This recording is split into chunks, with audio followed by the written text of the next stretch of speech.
ओम शांति 27 नवेम्बर 2025 प्रातः मुरली बाबा कहउछंती मिठे बच्चे बाबा जहा पढ़ाउछंती ताकू भल भाबरे पढ़ तेबे 21 जन्म पाई रोजगार करिवार रास्ता मिली जिवो सदा काल पाई सुखी होई जिवो। बाबा जहा पढ़ाउछंती ताकू भल भाबरे पढ़ तेबे 21 जन्म पाई रोजगार करिवार रास्ता मिली जिवो सदा काल पाई सुखी होई जिवो। प्रश्न तुम मानकर अतीन्द्रिय सुखर गायन काहींकी रहिछि? तुम मानकर अतीन्द्रिय सुखर गायन काहींकी रहिछि? उत्तर काहींकिना तुमे संतान माने ही वर्तमान बाबांकु जानुछ। तुमे माने ही बाबांक द्वारा सृष्टिर आदि मध्य अंत को जानिछ। तुमे माने एबे संगम जुगरे बेहद अर्थात विश्वर परिवर्तन समय रे छिड़ा होइछ।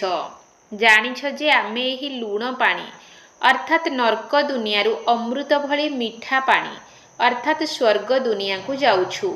आमको स्वयं भगवान पाठ पढ़ाउछंती। एही भली खुशी ब्राह्मण मानकु ही मिलुछि। सेथिपाई तुमर ही अतीन्द्रिय सुखर गायन रहिछि। ओम शांति बेहद्र आत्मिक बाबा बेहद्र आत्मिक संतान मानकु बुझाउछंती अर्थात निजर मत देउछंती। एकथा तो निश्चित बुझुछ जे आमे माने जीव आत्मा अटु किंतु निजकु तो आत्मा निश्चय करिबाकु हेबो ना। आमे कौनसी नुआ स्कूल रे पढ़ु नाहु। प्रति 5000 वर्ष रे थरे एही स्कूल रे पाठ पढ़ी आसीछु। बाबा पचारुछंती जे आगरु केबे पाठ पढ़िबाकु आसीथिलो? तेबे समस्ते कहुछंती आमे प्रति 5000 वर्ष परे पुरुषोत्तम संगम जुगरे एठाकु पढ़िबाकु आसुछु। एकथा तो मने थिबो ना एहा मध्य भूली जाउछ? छात्र मानंकु निजर स्कूल तो निश्चित मने पड़िबो ना। लक्ष्य उद्देश्य तो गोटिए। जेउ माने भी संतान हेउछंती तेबे 2 दिनर संतान हुअन्तु अथवा पुरुणा हुअन्तु किंतु लक्ष्य तो गोटिए। एथिरे काहार किछि भी क्षति होई परिबो नाही। पाठ पढ़ा द्वारा रोजगार होई थाए। सेमाने मध्य ग्रंथ को पढ़ी सुनाउछंती ता द्वारा मध्य तांकर रोजगार हेउछि। शरीर निर्वाह निमंते रोजगार होई जाउछि। साधु हेले गोटिए 2टी शास्त्र बसी सुनाई देले तेबे रोजगार होई गला। एसबु हेला रोजगारर बाट। प्रत्येक कथारे अर्थर आवश्यकता रहिछि ना। जदि पैसा अछि तेबे जे कोनोसी स्थान को भ्रमण रे जाई परिबो। तुमे माने जानिछ बाबा हमको बहुत भल्ल पाठ पढ़ाउछंती जहा द्वारा 21 जन्मर रोजगार मिलुछि। एही रोजगार द्वारा आमे सदा सुखी होई जिबा। केबे रोगी हेबा नाही। सदा अमर रहिबा। एहीपरि निश्चय करिबाकु हुए। एहीपरि निश्चय रखिले तुमको आनंद मिलिबो। नचेत कौनसी ना कौनसी कथारे विघ्न अनुभव हेउथिबो। भितरे भितरे स्मरण करिबा उचित जे मु बेहद्र बाबांक निकटरे पाठ पढ़ुछि। भगवान उवाच एहा तो गीता ज्ञान अटे। गीतार मध्य जुग आसी थाए ना केवल भूली जाइछंती। एहा हेउछि पंचम जुग। एही संगम जुग बहुत छोट। वास्तव रे 1/4 मध्य कुहाजिब नाही। एथिरे शतकड़ा लगाई पारिबो। ताहा मध्य बाबा आगो को बताइबे। किछि तो बाबांकु सुनाइबार मध्य ड्रामा रे निर्धार्य अछि ना। तुम समस्त आत्मा मानक भितरे अभिनय मध्य निर्धार्य होई रहिछि जहार कि पुनरावृत्ति हेउछि। तुमे जहा किछि भी सिखुछ ताहा मध्य ड्रामा रे निर्धार्य अछि ना। एही पुनरावृत्तिर रहस्य को तुमे माने जानिछ। पादे पादे रे पाठ बदली चलीछि। गोटिए सेकेंड अन्य सेकेंड सहित समान होई परिबो नाही। ड्रामा टिक टिक होई चालुछि अर्थात उकुणी सदृश धीरे धीरे चालुछि। गोटिए टिक हेला अर्थात गोटिए सेकेंड बीतीगला। एबे तुमे माने बेहद रे छिड़ा होइछ अर्थात सृष्टि चक्रर संगम रे उपस्थित अछ। अन्य कोनोसी मनुष्य संगम जुग को जानि नाहंती। काहाकु मध्य बेहद अर्थात सृष्टिर आदि मध्य अंतर ज्ञान जना नाही। एबे तुमको भविष्यत विषय मध्य जଣା अछि। आमे एबे नुआ दुनिया को जाउछु। एहा संगम जुग अटे जहाको अतिक्रम करबाकू हेबो। जेपरि दुईटी समुद्र संजोग करुथिबा लुण पानीर जलपथ अछि ना, सेहीपरि एहा हेउछि मीठा मीठा अमृतर जलपथ। ताहा हेउछि विषय सागर। एबे तुमे विश्व सागररु क्षीर सागर को जाउछ। ए सबु हेला बेहद्र कथा। ए संबंधरे दुनियार मनुष्य मानकु किछि भी जଣା नाही। ए सबु नुआ कथा अटे ना। ए कथा मध्य तुमे माने जानिछ जे भगवान काहाकू कुहा जाए, से कौन अभिनय करुछंती, भाषणर विषय वस्तुरे मध्य कहुछ। आसंतु आमे आपण मानकु परमपिता परमात्मांकर जीवन कहानी सुनाइबु। एमिति भी संतान माने निज पितांकर जीवन कहानी को सुनाई थांती। एहा तो साधारण कथा। ये तो पुणी पितांकर पिता अटंती ना। तुम मानक भितरे मध्य तांको पुरुषार्थर क्रम अनुसार जानिछंती।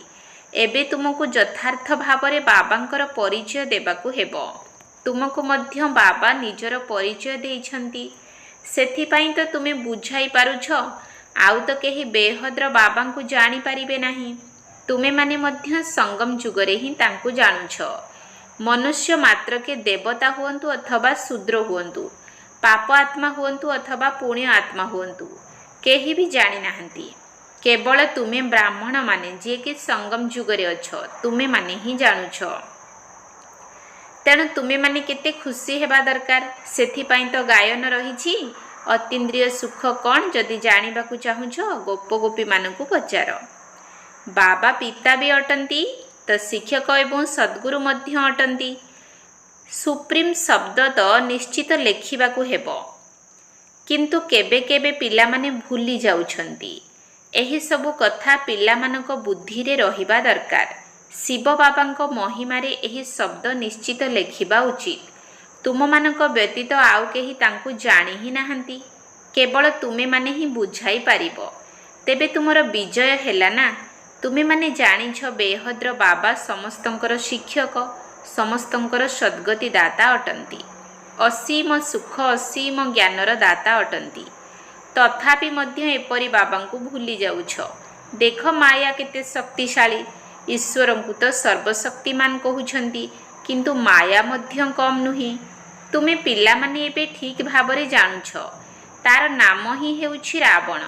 राम राज्य एवं रावण राज्य, एहा उपरे मध्य ठीक भाबे बुझाइबाकू हेबो। जदि राम राज्य अछि तेबे निश्चित रावण राज्य मध्य थिबो। सबुबेले तो राम राज्य होई पारिबो नाही। राम राज्य अथवा श्रीकृष्णकर राज्य किए स्थापन करुछंती, एकथा बेहद्र बाबा बसी बुझाउछंती। तुमको भारत भूमिर बहुत महिमा करिबा दरकार। भारत सत्यखंड थिला, केते महिमार अधिकारी थिला। तेबे एभली राज्यर स्थापना कर्ता केवल बाबा ही अटंती। तुम मानकर बाबांक सहित केते स्नेह रहिछि, लक्ष्य उद्देश्य तो बुद्धि रे रहिछि। एकथा मध्य जानिछ जे आम छात्र छात्री मानकु पढ़ार निशा मध्य रहिबा दरकार। चरित्र प्रति ध्यान मध्य रहिबा उचित। विवेक कहुछि एबे ही ईश्वरीय पाठ पढ़ा चालुछि। तेणु गोटिए दिन मध्य मिस अर्थात अनुपस्थित हेबा उचित नुहे, एवं शिक्षक आसीजिबा परे मध्य पहुँचिबा उचित नुहे। शिक्षक आसीबा परे क्लास को आसीबा ये मध्य शिक्षकंक प्रति एक प्रकारर अपमान अटे। स्कूल रे मध्य छात्र माने डेरी रे आसिले तांकु शिक्षक माने बाहरे छिड़ा करई देइथांती। बाबा निजर पिला दिनर उदाहरण देउछंती। आमर शिक्षक माने तो बहुत कठोर थिले, भीतर को आसीबा को मध्य देउ नथिले। एठारे तो बहुत अछंती जेउ माने डेरी रे आसुछंती। सेवा करुथिबा सुपुत्र संतान माने तो निश्चित बाबांकर प्रिय हेबे। एबे तुमे माने जानुछ जे आदि सनातन देवी देवता धर्म तो थिला ना। तेबे एमानकर धर्म केबे स्थापन होइथिला, एकथा टिकिए हेले काहारी बुद्धि रे नाही। तुम बुद्धिरु मध्य एकथा घड़ी घड़ी खसी जाउछि। तुमे माने एबे देवी देवता हेबा पाई पुरुषार्थ करुछ। एही पाठ किए पढ़ाउछंती? निजे परमपिता परमात्मा। तुमे माने जानिछ एहा आमर ब्राह्मण कुल। एहा डिनायस्टी अर्थात राजवंश नुहे। ଏହା ସର୍ବୋତ୍ତମ ବ୍ରାହ୍ମଣ କୂଳ ଅଟେ। ବାବା ମଧ୍ୟ ସର୍ବୋତ୍ତମ ଅଟନ୍ତି ନା, ସେ ଉଚ୍ଚରୁ ଉଚ୍ଚ ଅଟନ୍ତି। ତେଣୁ ତାଙ୍କର ଆମଦାନୀ ମଧ୍ୟ ନିଶ୍ଚିତ ଉଚ୍ଚ ହୋଇଥିବ ନା। ତାଙ୍କୁ ହିଁ ଶ୍ରୀ ଶ୍ରୀ କୁହାଯାଏ, ଯିଏକି ତୁମମାନଙ୍କୁ ମଧ୍ୟ ଶ୍ରେଷ୍ଠ କରୁଛନ୍ତି। ତୁମେମାନେ ଜାଣିଛ ଯେ ଆମକୁ ଶ୍ରେଷ୍ଠ କିଏ କରୁଛନ୍ତି। ଏହି କଥାକୁ କେହି କିଛି ହେଲେ ବୁଝୁନାହାନ୍ତି। ତୁମେମାନେ କହୁଛ ବାବା ଆମର ପିତା ଅଟନ୍ତି, ଶିକ୍ଷକ ଏବଂ ସଦ୍ଗୁରୁ ମଧ୍ୟ ଅଟନ୍ତି, ଯିଏକି ରାଜଯୋଗର ପାଠ ପଢ଼ାଉଛନ୍ତି। ଆମେ ହେଉଛୁ ଆତ୍ମା। ଆମ ଆତ୍ମାମାନଙ୍କୁ ବାବା ମନେ ପକାଇ ଦେଇଛନ୍ତି ଯେ ତୁମେ ମୋର ସନ୍ତାନ ଅଟ। ତେଣୁ ଆମେ ପରସ୍ପର ଭାଇ ଭାଇ ହେଲେ ନା। ବାବାଙ୍କୁ ସ୍ମରଣ ମଧ୍ୟ କରୁଛନ୍ତି, ଜାଣିଛନ୍ତି ସିଏ ନିରାକାର ବାବା ଅଟନ୍ତି। ତେଣୁ ନିଶ୍ଚିତ ଆତ୍ମାକୁ ମଧ୍ୟ ନିରାକାର ହିଁ କୁହାଯିବ। ଆତ୍ମା ହିଁ ଗୋଟିଏ ଶରୀର ଛାଡ଼ି ଅନ୍ୟ ଏକ ଶରୀର ଧାରଣ କରୁଛି ଏବଂ ଅଭିନୟ କରୁଛି। କିନ୍ତୁ ମନୁଷ୍ୟମାନେ ପୁଣି ଆତ୍ମା ବଦଳରେ ନିଜକୁ ଶରୀର ଭାବି ନେଉଛନ୍ତି। ମୁଁ ଜଣେ ଆତ୍ମା ଏକଥା ଭୁଲି ଯାଉଛନ୍ତି। ମୁଁ କେବେ ଭୁଲେ ନାହିଁ। ତୁମେ ଆତ୍ମାମାନେ ସମସ୍ତେ ହେଉଛ ଶାଳଗ୍ରାମ। ମୁଁ ହେଉଛି ପରମପିତା ଅର୍ଥାତ୍ ପରମାତ୍ମା। ତାଙ୍କର ଅନ୍ୟ କୌଣସି ନାମ ନାହିଁ। ପରମାତ୍ମାଙ୍କର ନାମ ହେଉଛି ଶିବ। ତୁମେମାନେ ମଧ୍ୟ ଆତ୍ମା, କିନ୍ତୁ ତୁମେ ସବୁ ଶାଳଗ୍ରାମ ଅଟ। ଶିବଙ୍କ ମନ୍ଦିରକୁ ଯାଉଛ, ସେଠାରେ ମଧ୍ୟ ବହୁତ ଶାଳଗ୍ରାମ ରଖିଥାନ୍ତି। ଶିବଙ୍କ ସହିତ ଶାଳଗ୍ରାମର ମଧ୍ୟ ପୂଜା କରିଥାନ୍ତି। ସେଥିପାଇଁ ବାବା ବୁଝାଇଛନ୍ତି ଯେ ତୁମର ଆତ୍ମା ଏବଂ ଶରୀର ଉଭୟର ପୂଜା ହୁଏ। ମୋର ତ କେବଳ ଆତ୍ମାର ହିଁ ପୂଜା ହେଉଛି, ମୋର ଶରୀର ନାହିଁ। ତେଣୁ ତୁମେମାନେ କେତେ ଉଚ୍ଚ। ବାବାଙ୍କୁ ତ ଖୁସି ଲାଗୁଛି ନା। ବାବା ଗରିବ ଥିଲେ ମଧ୍ୟ ପିଲାମାନେ ପାଠ ପଢ଼ି କେତେ ଉପରକୁ ଉଠି ଯାଉଛନ୍ତି, କ'ଣରୁ କ'ଣ ହୋଇଯାଉଛନ୍ତି। ବାବା ମଧ୍ୟ ଜାଣିଛନ୍ତି ତୁମେ କେତେ ଉଚ୍ଚ ଥିଲ। ଏବେ କିଭଳି ଅନାଥ ହୋଇଯାଇଛ, ବାବାଙ୍କୁ ହିଁ ଜାଣିନାହଁ। ଏବେ ତୁମେମାନେ ବାବାଙ୍କର ହେଉଛ, ତେଣୁ ସାରା ବିଶ୍ୱର ମାଲିକ ହୋଇଯାଉଛ। ବାବା କହୁଛନ୍ତି, ମୋତେ କହୁଛନ୍ତି ହେଭେନଲି ଗଡ୍ ଫାଦର ଅର୍ଥାତ୍ ସ୍ୱର୍ଗୀୟ ଈଶ୍ୱର ପିତା। ଏକଥା ମଧ୍ୟ ତୁମେମାନେ ଜାଣିଛ ଯେ ଏବେ ସ୍ୱର୍ଗର ସ୍ଥାପନା ହେଉଛି। ସେଠାରେ କ'ଣ କ'ଣ ହେବ, ଏକଥା ତୁମ ବ୍ୟତୀତ ଆଉ କାହା ବୁଦ୍ଧିରେ ନାହିଁ। ତୁମମାନଙ୍କ ବୁଦ୍ଧିରେ ଅଛି ଯେ ଆମେ ବିଶ୍ୱର ମାଲିକ ଥିଲୁ, ଏବେ ପୁଣି ହେବାକୁ ଯାଉଛୁ। ପ୍ରଜାମାନେ ମଧ୍ୟ କହିବେ ମୁଁ ମାଲିକ ଅଟେ। ଏକଥା ତୁମମାନଙ୍କର ବୁଦ୍ଧିରେ ଅଛି। ତେଣୁ ତୁମେମାନେ ଖୁସିରେ ରହିବା ଉଚିତ। ଏକଥା ନିଜେ ଶୁଣି ପୁଣି ଅନ୍ୟମାନଙ୍କୁ ମଧ୍ୟ ଶୁଣାଇବାକୁ ହେବ। ସେଥିପାଇଁ ସେଣ୍ଟର୍ସ ଅଥବା ମ୍ୟୁଜିୟମ ଖୋଲି ଚାଲିଛି। ଯାହା କଳ୍ପ ପୂର୍ବରୁ ହୋଇଥିଲା ତାହା ହୋଇ ଚାଲିବ। ମ୍ୟୁଜିୟମ ଅଥବା ସେଣ୍ଟର୍ସ ପାଇଁ ତୁମମାନଙ୍କୁ ବହୁତ ପ୍ରସ୍ତାବ ଦେବେ। ଆଗକୁ ବହୁତ ବାହାରିବେ। ସମସ୍ତଙ୍କର ହାଡ଼ ନରମ ହୋଇଯାଉଛି, ଅର୍ଥାତ୍ ଅହଙ୍କାର ତୁଟି ଯାଉଛି। ଏବେ ତୁମେମାନେ ସାରା ଦୁନିଆର ହାଡ଼କୁ ନରମ କରୁଛ, ଅର୍ଥାତ୍ ସାରା ଦୁନିଆର ଅହଙ୍କାରକୁ ତୁଟାଇ ଦେଉଛ। ତୁମମାନଙ୍କର ଯୋଗରେ କେତେ ଜବରଦସ୍ତ ଶକ୍ତି ରହିଛି। ବାବା କହୁଛନ୍ତି ତୁମଠାରେ ବହୁତ ଶକ୍ତି ଅଛି। ତୁମେ ଯୋଗଯୁକ୍ତ ହୋଇ ଭୋଜନ ତିଆରି କଲେ ଏବଂ ଖୁଆଇଲେ ସେମାନଙ୍କର ବୁଦ୍ଧି ଏହି ଆଡ଼କୁ ଆକର୍ଷିତ ହେବ। ଭକ୍ତି ମାର୍ଗରେ ତ ଗୁରୁମାନଙ୍କର ଅଇଁଠା ମଧ୍ୟ ଖାଇଥାନ୍ତି। ତୁମେମାନେ ଜାଣିଛ ଯେ ଭକ୍ତି ମାର୍ଗର ବହୁତ ବିସ୍ତାର ରହିଛି, ଯାହାର ବର୍ଣ୍ଣନା କରାଯାଇପାରିବ ନାହିଁ। ଏହା ବୀଜ ଏବଂ ତାହା ବୃକ୍ଷ ଅଟେ। ବୀଜର ବର୍ଣ୍ଣନା କରାଯାଇପାରିବ, ବାକି କାହାକୁ ଯଦି କୁହାଯିବ ଯେ ଗଛର ସବୁ ପତ୍ରକୁ ଗଣତି କର, ତେବେ କେହି ବି କରିପାରିବେ ନାହିଁ। ପତ୍ର ତ ଅସଂଖ୍ୟ ରହିଥାଏ, ବୀଜରେ ତ ପତ୍ରର ଲକ୍ଷଣ ଦେଖାଯାଇ ନଥାଏ। କେତେ ଆଶ୍ଚର୍ଯ୍ୟ ଅଟେ ନା। ଏହାକୁ ମଧ୍ୟ କୁଦରତ କୁହାଯିବ। କେତେ ୱାଣ୍ଡରଫୁଲ ଜୀବଜନ୍ତୁ ଅଛନ୍ତି, ଅନେକ ପ୍ରକାରର କୀଟ ରହିଛନ୍ତି, କିପରି ଜନ୍ମ ହେଉଛନ୍ତି। ଏହା ବହୁତ ବିଚିତ୍ର ଡ୍ରାମା ଅଟେ। ଏହାକୁ ହିଁ ପ୍ରକୃତି କୁହାଯାଉଛି। ଏହା ମଧ୍ୟ ପୂର୍ବ ପ୍ରସ୍ତୁତ ଖେଳ। ସତ୍ୟଯୁଗରେ କ'ଣ କ'ଣ ସବୁ ଦେଖିବ, ସେଠାରେ ସବୁ ନୂଆ ଜିନିଷ ହିଁ ଥିବ। ସବୁକିଛି ନୂଆ ହେବ। ମୟୂର ପାଇଁ ତ ବାବା କହୁଛନ୍ତି ଏହାକୁ ଭାରତର ଜାତୀୟ ପକ୍ଷୀ କୁହାଯାଏ, କାହିଁକି ନା ଶ୍ରୀକୃଷ୍ଣଙ୍କର ମୁକୁଟରେ ମୟୂରର ପକ୍ଷୀ ଦେଖାନ୍ତି।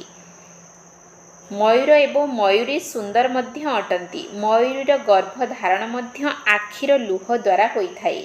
ସେଥିପାଇଁ ଜାତୀୟ ପକ୍ଷୀ କୁହାଯାଏ। ଏପରି ସୁନ୍ଦର ପକ୍ଷୀ ବିଦେଶରେ ମଧ୍ୟ ଅଛନ୍ତି। ଏବେ ତୁମ ପିଲାମାନଙ୍କୁ ସାରା ସୃଷ୍ଟିର ଆଦି ମଧ୍ୟ ଅନ୍ତର ରହସ୍ୟ ବୁଝାଯାଇଛି, ଯାହାକି ଆଉ କେହି ଜାଣିନାହାନ୍ତି। କୁହ, ଆମେ ତୁମକୁ ପରମପିତା ପରମାତ୍ମାଙ୍କର ଜୀବନ କାହାଣୀ ବତାଉଛୁ। ଯେହେତୁ ସେ ରଚୟିତା ଅଟନ୍ତି, ତେଣୁ ନିଶ୍ଚିତ ତାଙ୍କର ରଚନା ମଧ୍ୟ ଥିବେ। ତାଙ୍କର ଇତିହାସ ଭୂଗୋଳକୁ ଆମେ ଜାଣିଛୁ। ଉଚ୍ଚରୁ ଉଚ୍ଚ ବେହଦ ବାବାଙ୍କର କ'ଣ ପାର୍ଟ ରହିଛି ତାହା ଆମେ ଜାଣିଛୁ। ଦୁନିଆ ତ କିଛି ହେଲେ ଜାଣିନାହିଁ। ଏହା ବହୁତ ଛି ଦୁନିଆ ଅଟେ। ବର୍ତ୍ତମାନ ସମୟରେ ସୁନ୍ଦରତାରେ ମଧ୍ୟ ବିପଦ ରହିଛି। ଦେଖ, ଝିଅମାନଙ୍କୁ କିପରି ଅପହରଣ କରି ନେଇଯାଉଛନ୍ତି। ତୁମମାନଙ୍କୁ ତ ଏହି ବିକାରୀ ଦୁନିଆ ପ୍ରତି ଘୃଣା ଆସିବା ଉଚିତ। ଏହା ଛି ଦୁନିଆ ଏବଂ ଛି ଶରୀର ଅଟେ। ଆମକୁ ତ ଏବେ ବାବାଙ୍କୁ ସ୍ମରଣ କରି ନିଜର ଆତ୍ମାକୁ ପବିତ୍ର କରିବାକୁ ହେବ। ଆମେ ସତୋପ୍ରଧାନ ଥିଲେ, ତେଣୁ ସୁଖୀ ଥିଲେ। ଏବେ ତମ ପ୍ରଧାନ ହୋଇଯାଇଛ, ତେଣୁ ଦୁଃଖୀ ହୋଇଯାଇଛୁ। ପୁଣି ଆମମାନଙ୍କୁ ସତୋପ୍ରଧାନ ହେବାକୁ ପଡ଼ିବ। ଏବେ ତୁମେମାନେ ଚାହୁଁଛ ଆମେ କିପରି ପତିତରୁ ପାବନ ହେବୁ। ଯଦିଓ ଗାୟନ କରୁଛନ୍ତି ପତିତ ପାବନ, କିନ୍ତୁ ନିଜ ପ୍ରତି ଟିକେ ହେଲେ ଘୃଣା ଆସୁନାହିଁ। ଏବେ ତୁମେମାନେ ଜାଣିଛ ଏହା ହେଉଛି ଛି ଦୁନିଆ। ନୂଆ ଦୁନିଆରେ ଆମକୁ ଶରୀର ମଧ୍ୟ ଗୁଲଗୁଲ ଅର୍ଥାତ୍ ପବିତ୍ର ମିଳିବ। ଏବେ ଆମେମାନେ ଅମରପୁରୀର ମାଲିକ ହେବାକୁ ଯାଉଛୁ। ତେଣୁ ତୁମେମାନେ ସର୍ବଦା ଖୁସି ଏବଂ ହର୍ଷିତ ରହିବା ଉଚିତ। ତୁମେମାନେ ବହୁତ ମଧୁର ସନ୍ତାନ ଅଟ। ବାବା 5000 ବର୍ଷ ପରେ ଆସି ପୁଣି ସେହି ସନ୍ତାନମାନଙ୍କ ସହିତ ମିଶୁଛନ୍ତି। ତେଣୁ ନିଶ୍ଚୟ ଖୁସି ମିଳିବ ନା। ମୁଁ ପୁନର୍ବାର ସନ୍ତାନମାନଙ୍କ ସହିତ ମିଶିବା ପାଇଁ ଆସିଛି। ଆଚ୍ଛା, ମିଠା ମିଠା ଶିକିଲଧି ସନ୍ତାନମାନଙ୍କ ପ୍ରତି ମାତା ପିତା ବାପଦାଦାଙ୍କର ମଧୁର ସ୍ନେହ ସମ୍ପନ୍ନ ଶୁଭେଚ୍ଛା ଏବଂ ସୁପ୍ରଭାତ। ଆତ୍ମିକ ପିତାଙ୍କର ଆତ୍ମିକ ସନ୍ତାନମାନଙ୍କୁ ନମସ୍ତେ। ଆତ୍ମିକ ସନ୍ତାନମାନଙ୍କର ଆତ୍ମିକ ବାପଦାଦାଙ୍କୁ ନମସ୍ତେ ନମସ୍ତେ ନମସ୍ତେ। ସୁପ୍ରଭାତ। ଧାରଣା ପାଇଁ ମୁଖ୍ୟ ସାର। 1 ନମ୍ବର ପଏଣ୍ଟ, ଆମେ ଈଶ୍ୱରୀୟ ବିଦ୍ୟାର୍ଥୀ ଅଟୁ। ସେଥିପାଇଁ ପାଠପଢ଼ାର ନିଶା ମଧ୍ୟ ରହୁ। ତା ସହିତ ନିଜର ଚରିତ୍ର ଉପରେ ମଧ୍ୟ ଧ୍ୟାନ ରହୁ। ଗୋଟିଏ ଦିନ ମଧ୍ୟ ପାଠପଢ଼ା ମିସ୍ କରିବାର ନାହିଁ। ଡେରିରେ ଶ୍ରେଣୀକୁ ଆସି ଶିକ୍ଷକଙ୍କର ଅପମାନ କରିବାର ନାହିଁ। ଆମେ ଈଶ୍ୱରୀୟ ବିଦ୍ୟାର୍ଥୀ ଅଟୁ। ସେଥିପାଇଁ ପାଠପଢ଼ାର ନିଶା ମଧ୍ୟ ରହୁ। ତା ସହିତ ନିଜର ଚରିତ୍ର ଉପରେ ମଧ୍ୟ ଧ୍ୟାନ ରହୁ। ଗୋଟିଏ ଦିନ ମଧ୍ୟ ପାଠପଢ଼ା ମିସ୍ କରିବାର ନାହିଁ। ଡେରିରେ ଶ୍ରେଣୀକୁ ଆସି ଶିକ୍ଷକଙ୍କର ଅପମାନ କରିବାର ନାହିଁ। 2 ନମ୍ବର ପଏଣ୍ଟ, ଏହି ବିକାରୀ ଛି ଦୁନିଆ ପ୍ରତି ଘୃଣା ଆସିବା ଉଚିତ। ବାବାଙ୍କ ସ୍ମୃତି ଦ୍ୱାରା ନିଜର ଆତ୍ମାକୁ ପବିତ୍ର ସତୋପ୍ରଧାନ କରିବାର ପୁରୁଷାର୍ଥ କରିବାକୁ ହେବ। ସର୍ବଦା ଖୁସି ଏବଂ ହର୍ଷିତ ମୁଖ ରହିବାକୁ ହେବ। ଏହି ବିକାରୀ ଛି ଦୁନିଆ ପ୍ରତି ଘୃଣା ଆସିବା ଉଚିତ। ବାବାଙ୍କ ସ୍ମୃତି ଦ୍ୱାରା ନିଜର ଆତ୍ମାକୁ ପବିତ୍ର ସତୋପ୍ରଧାନ କରିବାର ପୁରୁଷାର୍ଥ କରିବାକୁ ହେବ। ସର୍ବଦା ଖୁସି ଏବଂ ହର୍ଷିତ ମୁଖ ରହିବାକୁ ହେବ। ବରଦାନ, ନିରାଶ ଆତ୍ମା ଭିତରେ ଆଶାର ସଞ୍ଚାର କରୁଥିବା ସଚ୍ଚା ପରୋପକାରୀ ସନ୍ତୁଷ୍ଟ ମଣି ଭବ। ନିରାଶ ଆତ୍ମା ଭିତରେ ଆଶାର ସଞ୍ଚାର କରୁଥିବା ସଚ୍ଚା ପରୋପକାରୀ ସନ୍ତୁଷ୍ଟ ମଣି ଭବ। ତ୍ରିକାଳଦର୍ଶୀ ହୋଇ ପ୍ରତ୍ୟେକ ଆତ୍ମାର ଦୁର୍ବଳତାକୁ ପରଖି ସେମାନଙ୍କର ଦୁର୍ବଳତାଗୁଡ଼ିକୁ ନିଜ ଭିତରେ ଧାରଣ କରିବା ବା ବର୍ଣ୍ଣନା କରିବା ପରିବର୍ତ୍ତେ ସେହି ଦୁର୍ବଳତା ରୂପୀ କଣ୍ଟାକୁ ନିଜର କଲ୍ୟାଣକାରୀ ସ୍ୱରୂପ ଦ୍ୱାରା ସମାପ୍ତ କରିଦେବା। କଣ୍ଟାକୁ ଫୁଲ କରିଦେବା। ନିଜେ ମଧ୍ୟ ସନ୍ତୁଷ୍ଟମଣି ଭଳି ସନ୍ତୁଷ୍ଟ ରହିବା ଏବଂ ସମସ୍ତଙ୍କୁ ସନ୍ତୁଷ୍ଟ କରିବା। ଯାହା ପ୍ରତି ସମସ୍ତେ ନିରାଶା ଦେଖାଉଥିବେ, ସେ ଏହିଭଳି ବ୍ୟକ୍ତି ବା ଏହିଭଳି ସ୍ଥିତିରେ ସଦାକାଳ ପାଇଁ ଆଶାର ଦୀପ ଜଳାଇ ଦେବା ଅର୍ଥ ନିରାଶ ଆତ୍ମାକୁ ଶକ୍ତିବାନ କରିଦେବା। ଯଦି ଏହିଭଳି ଶ୍ରେଷ୍ଠ କର୍ତ୍ତବ୍ୟ ଚାଲୁ ରହିଥିବ, ତେବେ ପରୋପକାରୀ ବା ସନ୍ତୁଷ୍ଟମଣିର ବରଦାନ ପ୍ରାପ୍ତ ହୋଇଯିବ। ସ୍ଲୋଗାନ, ଯଦି ପରୀକ୍ଷା ସମୟରେ ନିଜର ପ୍ରତିଜ୍ଞା ମନେ ପଡ଼ିବ, ତେବେ ପ୍ରତ୍ୟକ୍ଷତା ହୋଇଯିବ।